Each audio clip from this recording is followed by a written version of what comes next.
நெல்லை மாவட்டத்தில் பெய்து வரும் கனமழை காரணமாக சாலைகள் மற்றும் குடியிருப்பு பகுதிகளில் மழைநீர் தேங்கி மக்கள் வீட்டை விட்டு வெளியே வர முடியாமல் அவதியடைந்துள்ளனர்.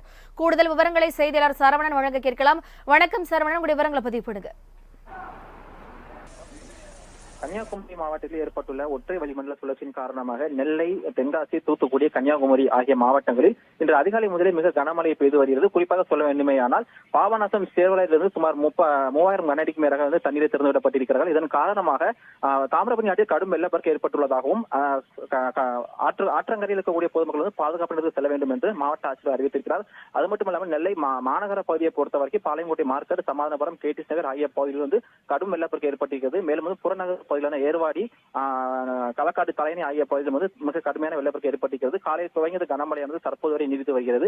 அது மட்டுமல்லாமல் இன்று பெய்த மிக கனமழையின் காரணமாக நெல்லை மாவட்டத்துக்கு நாளைக்கு பள்ளி மற்றும் கல்லூரிகளுக்கு மாவட்ட ஆட்சியர் விடுமுறை அறிவித்திருக்கிறார். நாம் அந்த காட்சியை நேரவே காணலாம். மாநகர பகுதியில் பல்வேறு மழையில் தேங்கியிருப்பதால் வாகனங்கள் ஒன்றரை ஒன்றாக ஊர்ந்து செல்லக்கூடிய காட்சி நம்மால் காண முடிகிறது. அது மட்டுமல்லாமல் களக்காடு, தலைநை பகுதியிலும் கடும் வெள்ளம் ஏற்பட்டிருக்கக்கூடிய காரணத்தினால் நம்பி கோயிலுக்கு வரக்கூடிய சுற்றுலா பயணிகள் யாரும் வர வேண்டாம் என்றும் கோயில் நிர்வாகம் இருக்கிறார்கள். மேலும் பாபநாசத்திலிருந்து 3000 கனஅடி தற்போது வந்து கொண்டிருக்கக்கூடிய காரணத்தால் நெல்லை மாவட்டத்தில் பல்வேறு இடங்களில் மிக கடுமையான மழை பொழிவு தற்போது பெய்து வருகிறது. கூடுதல் விவரங்களுக்கு நன்றி சரவணன்.